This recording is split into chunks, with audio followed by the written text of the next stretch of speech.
All right, we are about to start our Thursday night teachers meeting. And while everyone's joining, let me do a few things to get ready. For those of you who are viewing this after the broadcast, I hope that you had a good week. It's been a busy week. I can't believe it's Thursday.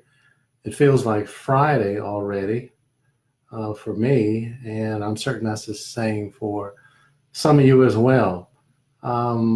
This is our third class teachers meeting.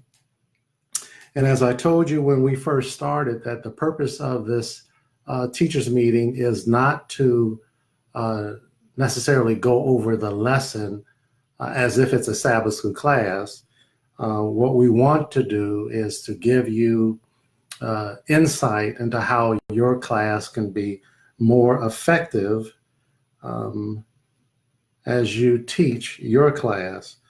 All right, so just give me a second to do this.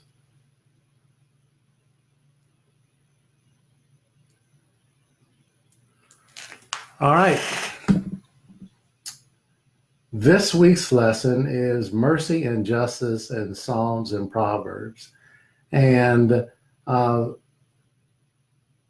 as this whole entire quarter deals with helping those that are in need and dealing with justice and mercy and things like that, every week is another opportunity to talk about issues that are affecting people in real time. This is just not theory.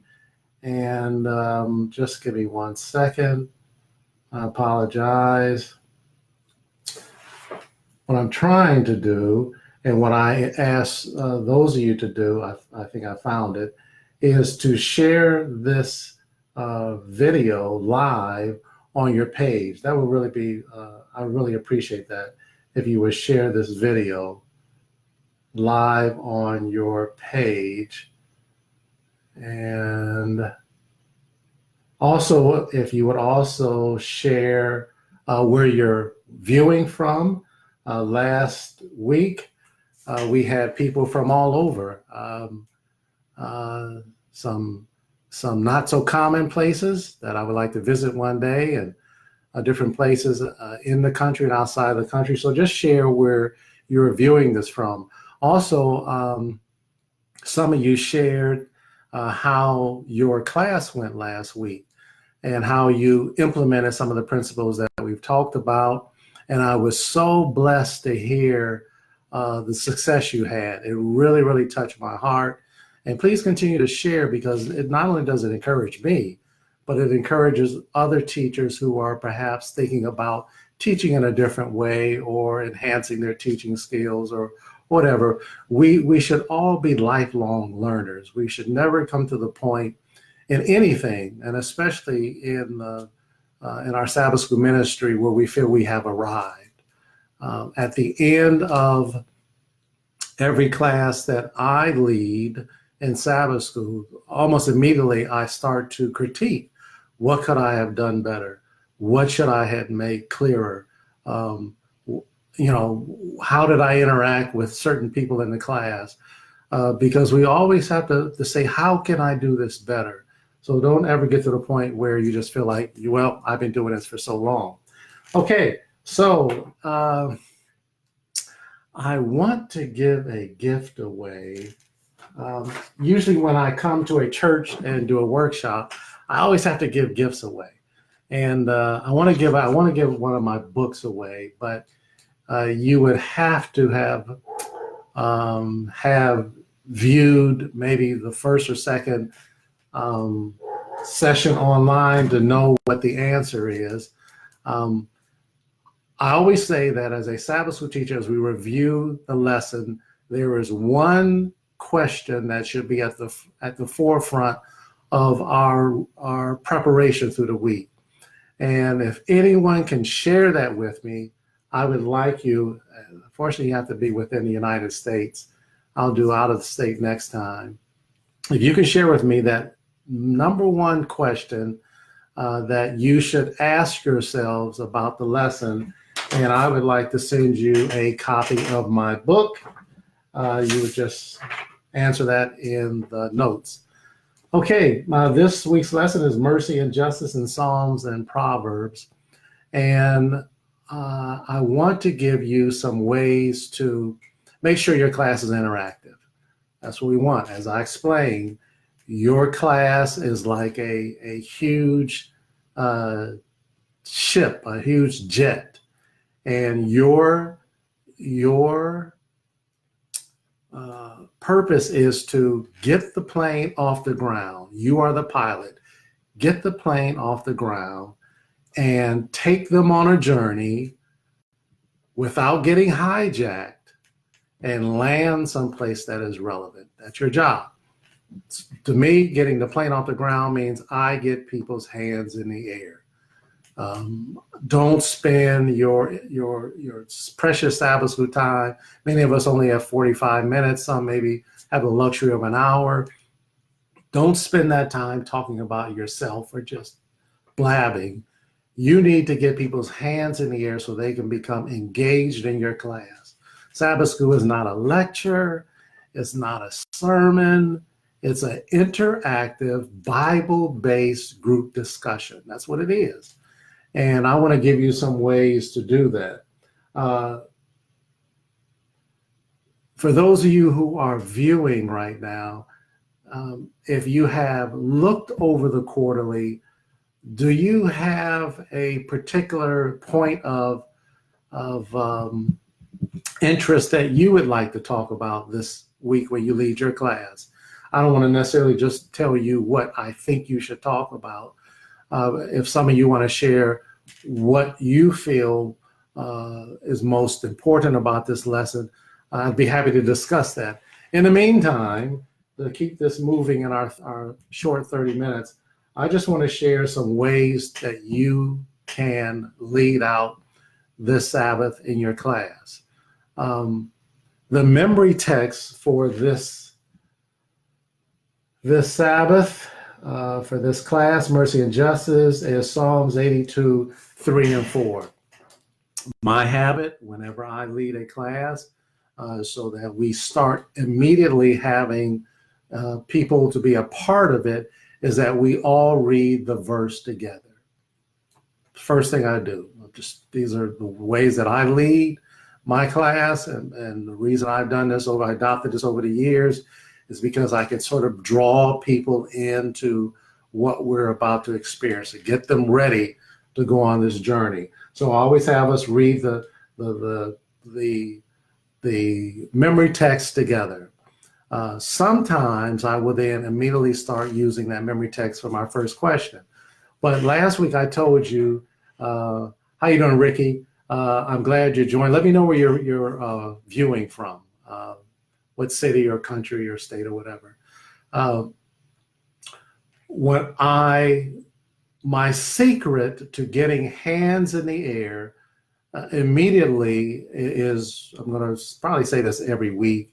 I don't want to be redundant, but it's such a good principle, I want to share it.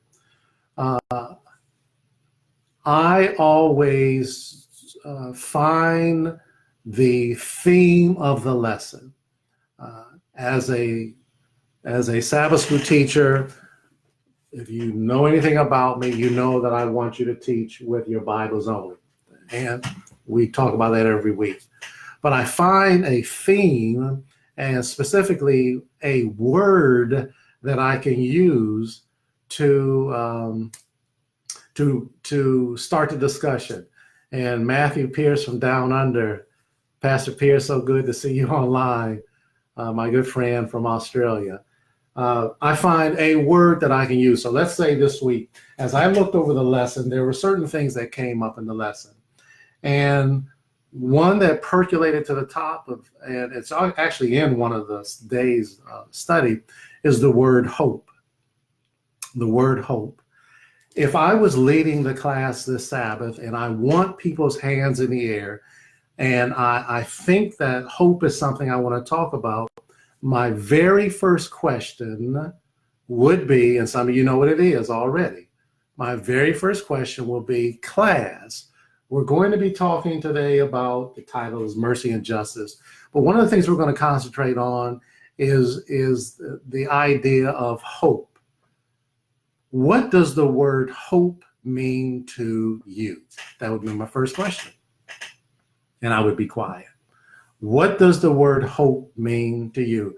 Not what did the lesson teach about hope? What does the Bible say? What does the Spirit of Prophecy say? All I want to know is what it means to you, because I want anyone who is in my class to be able to answer the question. So I have to get this plane off the air. Participation means my plane has taken off. So I need people's hands in the air. And my secret that I shared last week, and it's a secret only for Sabbath school teachers, is that I always start with a definition question. I don't tell them it's a definition question, but I have found that by asking that, I get people to say, well, it means this to me. And when someone says it means that to them, I'll say, well, tell me more about that. And then I'll say, does anybody else want to share? I'm just trying to get hands in the air. I already went online, and when I do my notes, I go to dictionary, and I even though I know what hope is, I just, for my own sanity, I write it out. And hope is really at the foundation of this week's lesson. When we talk about mercy and justice, there's two ways that I would like to suggest that you could possibly explore if you're teaching this lesson. There's two different ways that I would like to suggest. Some of you probably have other ways. But one thing is that one avenue is that God will eventually right the wrongs of this world. That's a big theme of this lesson, that even though it seems like justice is delayed, that God will eventually deal with that. And there's certain texts we'll talk about in a little while. The second direction that I would like to suggest that you consider is that, I wrote it down this way, that for those of us who feel a lack of justice in our own spheres of life, whether, career-wise or whatever, that God can turn what today is an injustice into a blessing. And we're going to look at some Bible examples for that. Because here was the question that I asked, that I told you I wanted to give my book away tonight. I really did. And I wanted someone to tell me the number one question that a teacher should ask themselves as they prepare to lead their class. I was hoping somebody would give me that answer. I'm sure someone will next week, because I'm going to tell you what it is. The number one question that you should ask yourself as you prepare is, how does this lesson help the people in my class? That must be something that you write on a piece of paper and put it someplace where you study as you prepare for Sabbath school, because Sabbath school must be more than history lessons. And biblical history is fascinating. It's engrossing. And, we could just talk about biblical history, but you have to find out, how will this help the people in my class besides just information? Information is great. I want to, in addition to information, I want to inspire people to grow in their experience, their Christianity, and I want to encourage them for their everyday life. That's my goal. So when I claim the promise in James that if any man lacks wisdom, that's what I'm asking God.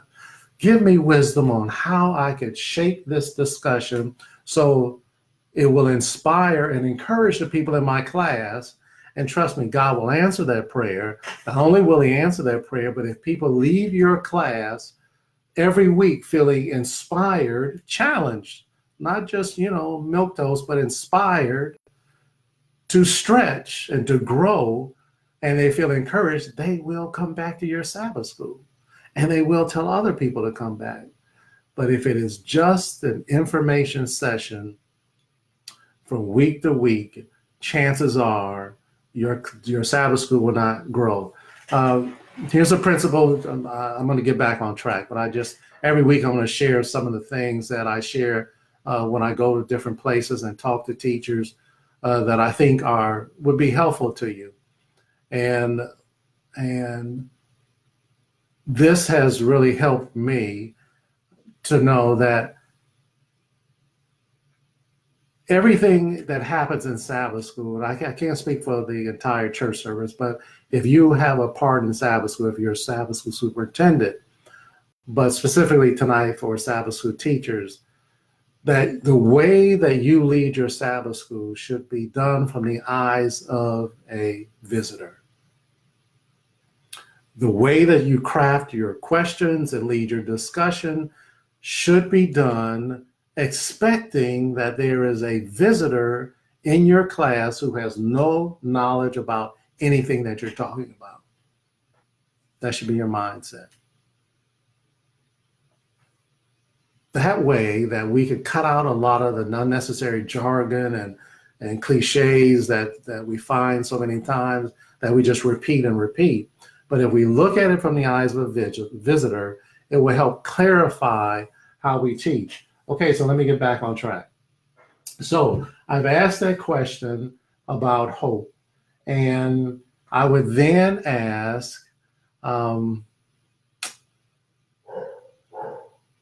that's right, Ricky. Yes, that's right. Make it applicable to everyday living. That's what we need. That's what the Bible should do, and that's what Sabbath school should do. There's a text in the lesson, Psalms 146. That's what the this week's lesson is, Psalms and Proverbs. And Psalms is full of great verses and inspiration. The story of David when he was running from Saul, King Saul, is full of examples and illustrations. But I want to help you have an interactive class. So I'm going to forego going into a lot of things. I just want to give you a roadmap that you could, cut and paste and put in your information. So the first thing that I suggest that you do, if you need to generate a discussion, is to do what I just did earlier. I asked a definition question. First thing I do, I get several answers. After that, I would probably go into reading Psalms 146, 5 through 9. I don't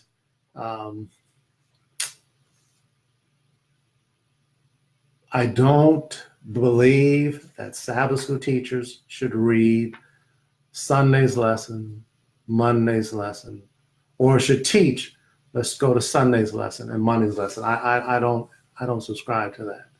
And I know many times I go to places in churches that they're upset because they feel they never get through the week's lessons. I don't feel that should be your goal, to get through the week's lesson. You should just try to cover 2, maximum 3 points every week. But I would say, okay, so I talked about hope, and I would say, can I get a volunteer to read Psalm 146, 5 through 9? 146, 5 through 9.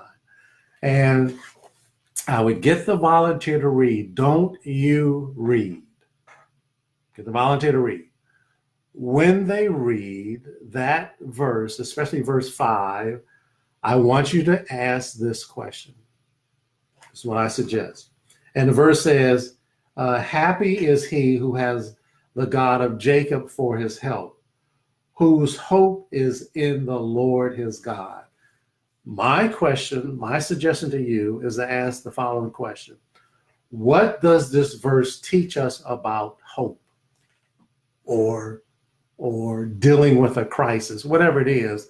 But I want you to doing this from the eyes of a visitor.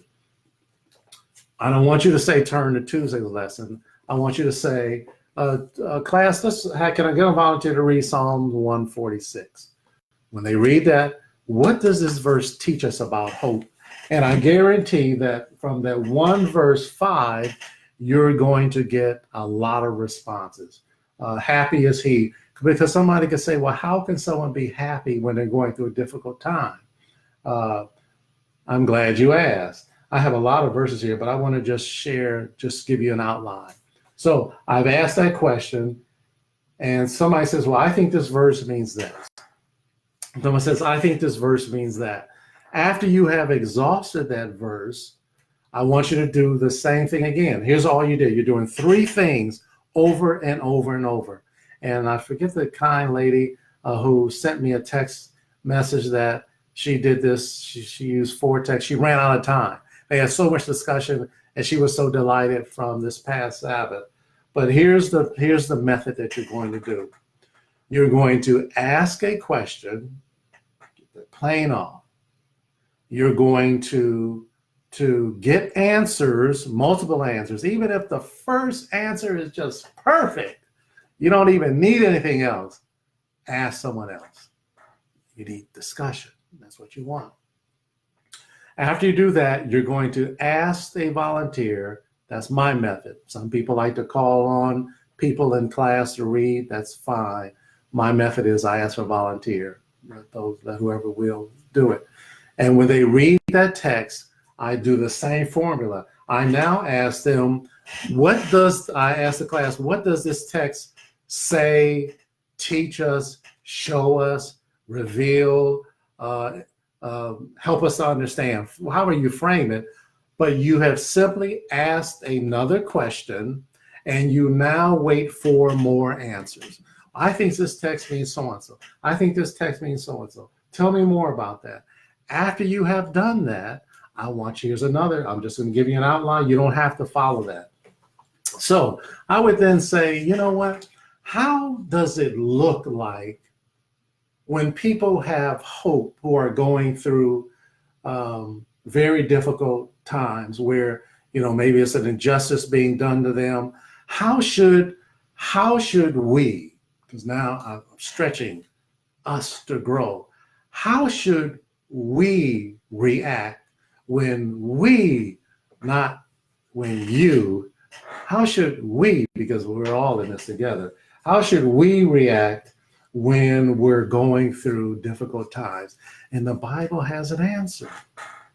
I'm going to give you an answer that I would give that you can use or just use this example. I would say, there's a story in the Bible that I think illustrates this very well. Can I get a volunteer? I'm not going to tell them the story. Can I get a volunteer to read Acts chapter 16, verse 25 through 34? Don't be afraid to go outside of the text that were just strictly in a quarter, okay? In a quarterly. This Acts 16, 25 through 34 is one of my favorite stories, which I've used many, many times because it has so much. It's a story when Paul and Silas were beaten brutally, unjustly, thrown in prison, and the Bible says at midnight they were singing. This is amazing.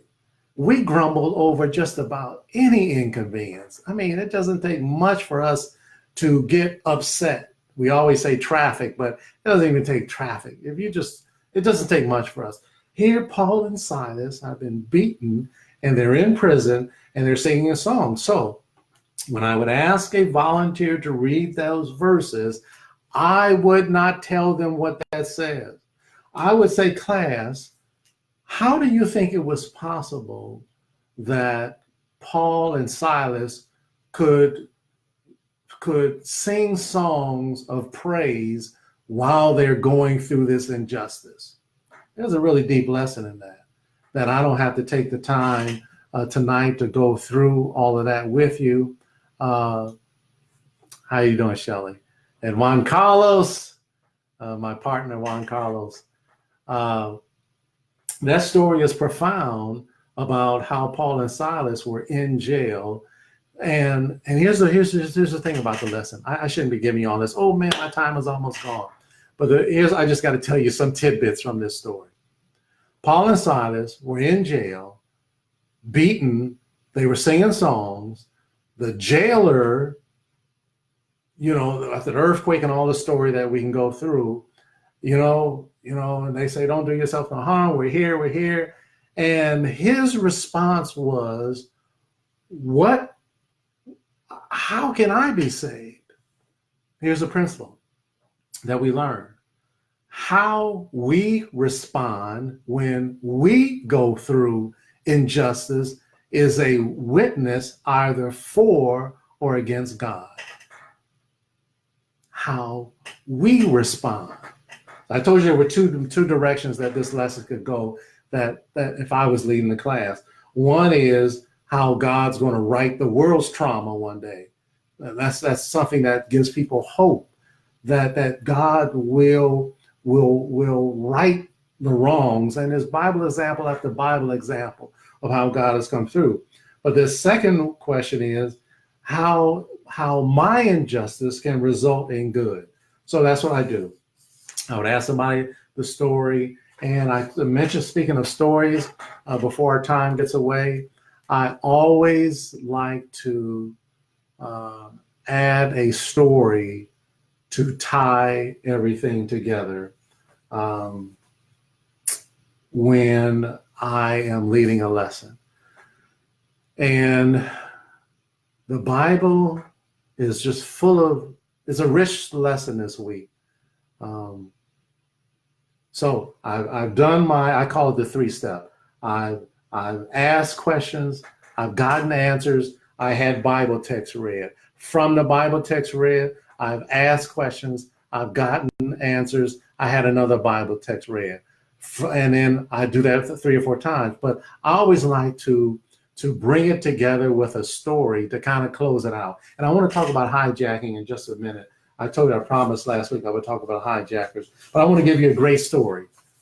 I want to tell you the story, but I don't have the time. I just love the story. I want to tell it to you, but I don't have time. So here's the story to tie this thing about how my injustice, my attitude toward injustice. And yes, we want to spend time dealing with the injustice of the world. I'm not dismissing that. But I just want to talk about this one issue right now. There is no better story in the Bible than the story of Joseph. He was sold into slavery. His brothers wanted to kill him. I mean, really kill him. But through God's grace, he was sold into slavery by his own family. Falsely accused, thrown in prison. And you would think that a person would be bitter after all that. But if I was telling the story, I would just have to read Genesis 50:20. Genesis chapter 50, verse 20. I would just have to read that as I close out my class. But as for you, this is Joseph speaking to his brothers. You thought evil against me, but God meant it unto good, to bring to pass, as it is this day, to save much people alive. Joseph, after all the injustice he saw God's hand orchestrate circumstances that while he was in the middle of it, he could not see. And the people that are in your class are in the middle of trauma. Many of them are dealing with injustice on different scales. But if we could just roll back the curtain and see how God can take our pain and bless someone because of how we respond to it. That's a deep lesson. Okay, let me just talk about hijacking. I love that story, as you can tell. Hijackers, let's talk about that quick before we get out of here. You're taking your class on a journey, and some churches have hijackers. If you don't know what I'm talking about, a hijacker is someone who has an agenda. They want to talk about what they want to talk about. They're not in your class to really participate in your class. They're in your class to take over your class. I don't allow people to hijack me. And I often teach in places that I've never been before, so I don't know who the hijackers are until they first say something. There's 2 things about hijackers. One is if you teach using the traditional way that I wish more teachers would move away from, Sunday's lesson, Monday's lesson, let's turn to Tuesday's lesson. The hijacker knows everything you're going to say because they've already looked at it. So they know exactly when they want to insert themselves and ask you some crazy question. So I don't recommend following that method. Follow using your Bible only. Okay. That's one of the things. Uh, here's what you don't want to do. Let me just tell you this quick. Here's what you don't want to do. If a hijacker is seeking to take over your class and says something out, let's say outlandish, it's just outlandish, it's erroneous, there's no truth to it, but they're trying to take it in a different direction, don't give an opinion. Don't say brother or sister. That is not what that means. Because once you give an opinion to the hijacker, then they feel they have the right to come back and you say, oh, no, that is what that means. Simply say, listen, I hear what you're saying, but that's not what we're talking about today. And go right back to what you're talking about. Don't give an opinion. Or, hey, I hear what you're saying, my brother. Let's you and I talk about that after class is over. And go right back to your class. Don't let them take over your ship. You have to land that plane, okay? And there's different personalities that I talk about in my book, that some are harmless. Some people just talk too much and they don't know, and they just tell long stories. You have to control all of that behavior, but I'm talking about the person who has an agenda, who's there to disrupt your class intentionally to take it over. Don't let that happen. Okay, my time is up. Let me see, does anyone have any questions or comment? Okay, Ricky, I'm talking about a Bible story. You can tell a personal story to close out your session. Personally, I found over the years that the stories about Curtis don't really have the impact of Bible stories. I've got some great stories, but man, when you tell a Bible story, there's just nothing to me more powerful than a Bible story. So I would encourage telling a Bible story. Okay, are there any other questions or concerns oh, Christina, you bought the book, wonderful. I tried to earlier give away a copy of my book and no one was online to give the answer. So I hope next week that I can give it away. And Ophelia, hi, good to see you. I can give away a copy of my book. Just remember, I'll give you a hint. The number one question that a Sabbath school teacher should ask themselves as they prepare for teaching the lesson is what? What is the number one question that a person should ask themselves? And let's see if anybody's going to write it down now. Even though I already gave the answer. Let's see if anybody's going to get it down for next week.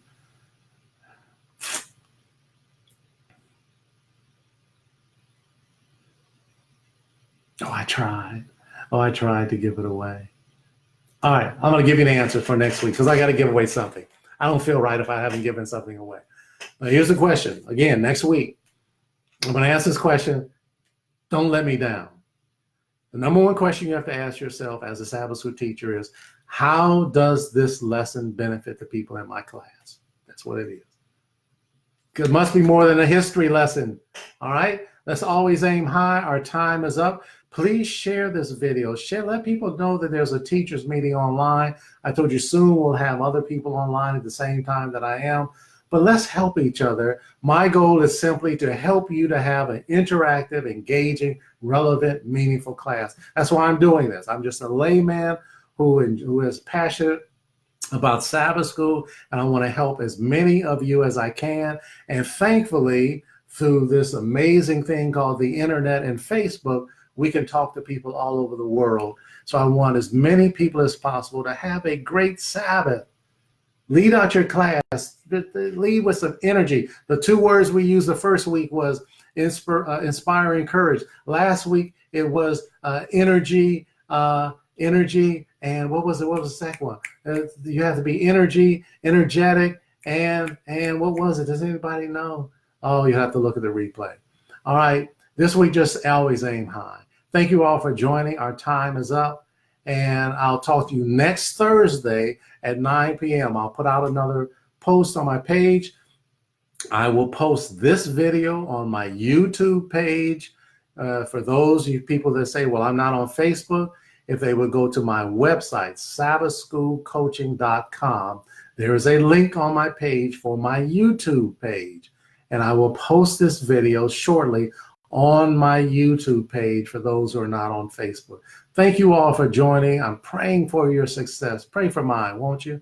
I'm praying for your success. Remember, always aim high. All right, y'all, have a good night.